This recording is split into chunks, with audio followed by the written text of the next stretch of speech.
At a little over 40,000 miles when I bought it back in the summer of 2019, this 8th gen Honda Civic was basically brand new as far as I was concerned. Especially when what I was used to dealing with was all just completely rotten. Down there, rotten. Sills, rotten.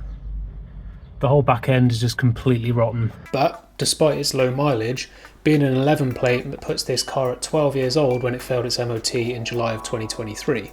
I suppose that even newer cars age eventually. Anyway, the rap sheet wasn't too bad, aside from 2 front tyres that were apparently so dangerous I'm surprised they even let me drive it out of there.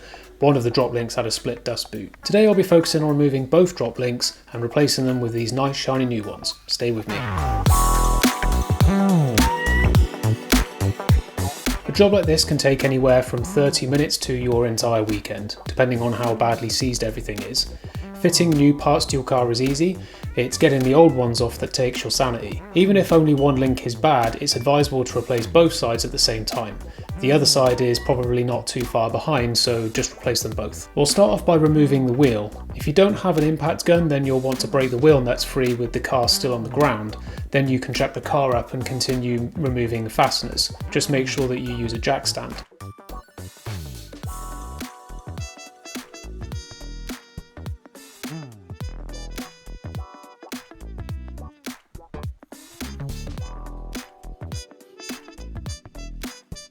In my case, the ground isn't the most stable, so it's also good practice to place the wheel underneath the car as well. That way, if your jack stand fails, the wheel can catch the car. So now we can get a good look at the drop links. These differ from car to car, but the links on the Civic attach the lower strut with the ball joints on each end. The fasteners that hold these on are almost certainly going to be seized on, and getting these off is what's going to take most of the time and effort. Luckily there are a few ways to do this, and for me, this job required me to use a couple of them. Of course, you want to make sure that the threads are free of any dirt and loose rust to give them the best chance, and ideally you'd have these soaked in penetrating fluid in advance too. As with all ball joints, the whole thing will just want to spin around, so just wrenching on the nut here isn't going to do anything. Luckily they feature a hex socket on the end of the thread so that you can keep the joint still whilst you remove the nut. Unluckily, that hex head is only one slip away from becoming a perfect circle, so fair warning, I wouldn't rely on this too much.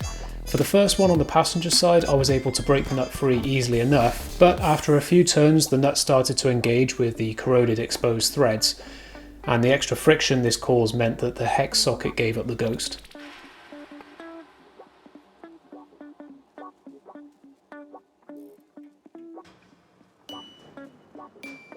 For the bottom joint, I couldn't even break the nut free before the hex socket gave up.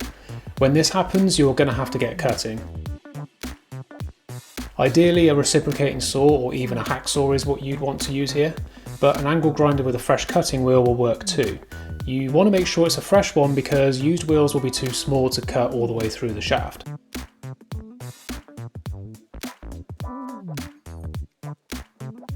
Just make sure that whatever tool you use, you're cutting through the right part of the shaft. This can be tricky if you don't have good visibility, but if you get it wrong, then you can always go back and remove material until the shaft is free from the car. For the top nut, I backed off the nut enough to get good access to the shaft, but I still missed.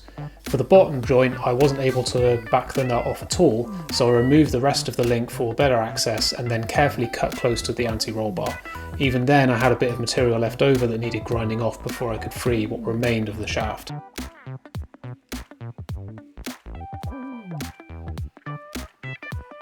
I was worried about the driver's side because it's much more corroded than the passenger side, but I was able to remove both fasteners without cutting anything. For this side, I first hit the nut with some heat. This butane torch probably didn't do an awful lot, but I was able to break the nut free and then remove it with the tedious sequence of loosening it a few turns until it became too tight to turn, then backing it off a turn or two, loosening again a bit further, and then repeating the process in a 3 steps forward, 2 steps back fashion.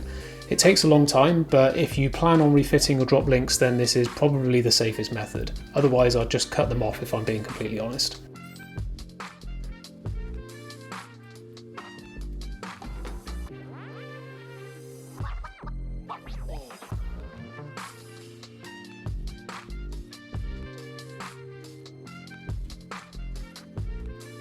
You can see here how the dust boot protects the vulnerable ball joint.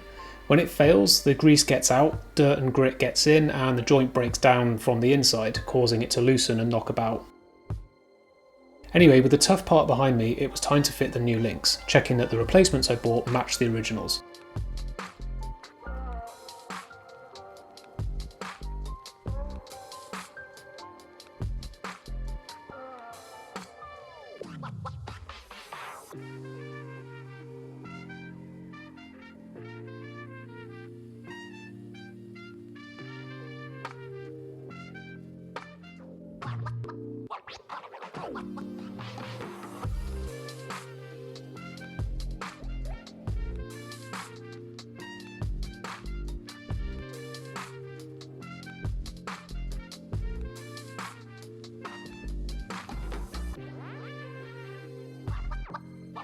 Something you'll probably find is that the distance between the attachment points has changed after removing the old link.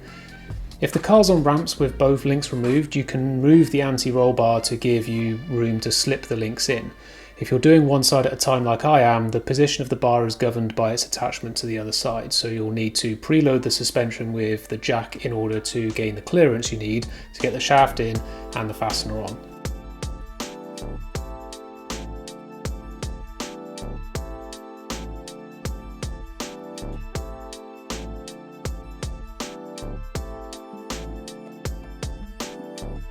Another thing that might catch you out is that the fasteners provided with the new part might not match the ones that you removed, so make sure you have the right tools to tighten these. I didn't have a ratchet spanner in the correct size for this nut, so I used a normal spanner and instead spanned the shaft with a hex tool on the ratchet instead. To be clear, I 100% do not recommend doing it this way. Spinning the shaft like that can put undue wear on the ball joint and could prematurely tear the dust boot as it rotates. Just ignore what I'm doing here and use the hex socket to keep the shaft still whilst you tighten the nut.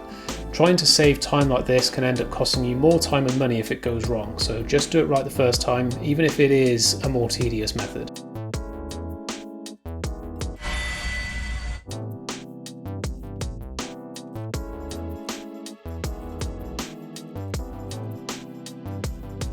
When tightening any fasteners on moving suspension parts, you should make sure that the suspension is loaded first. In other words, make sure that the suspension is taking the weight of the car before you tighten. Otherwise, you run the risk of rubber parts such as boots and bushes binding on adjacent metal parts as the suspension moves through its normal range of motion. To do this, jack the bottom of the wishbone up until the car just starts to lift off the jack stand. Now the suspension is loaded and you can tighten any parts up according to spec, which in my case is FT.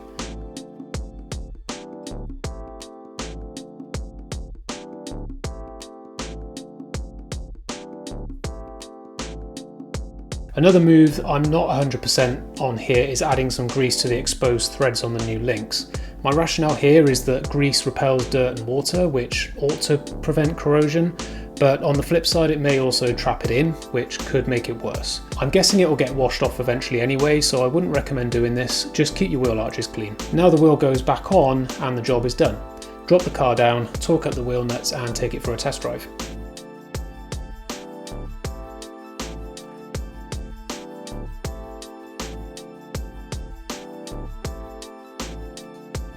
Unrelated to drop links, but still something I had to address to pass my MOT, were these tyres. In previous shots you can see I'm running on different wheels, but I had these Type R wheels fitted to the car when it failed its MOT. The treads were pushing it already, but the sidewalls were cracked all over and were starting to bulge on the inside walls, something that I hadn't noticed when I checked beforehand.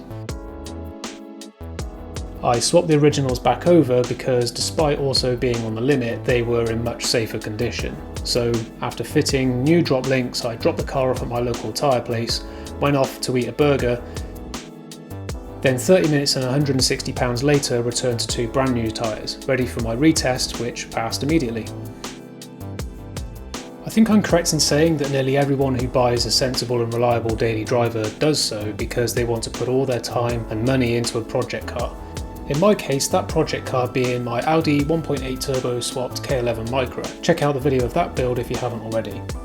But when the sensible and reliable daily needs time and money to keep it going, I know that most of you who watch my channel are only here for the Micra stuff, because every time I upload something that's not related to the Turbo Micra, people don't watch it, or in the case of my Primera GT send-off video, some of you f***ed off entirely. But despite this, I want to keep the channel subject matter diverse enough so that I don't end up locked into only ever being able to do Micra videos.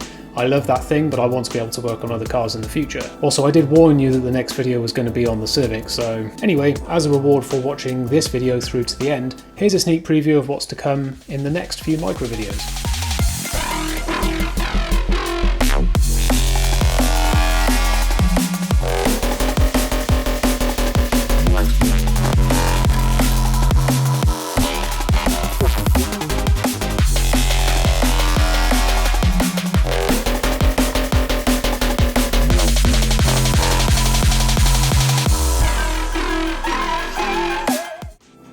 That's going to do it for this one. If you like the work I'm doing, then let me know by leaving a like or a comment. Subscribe if you want to, and I will see you next time.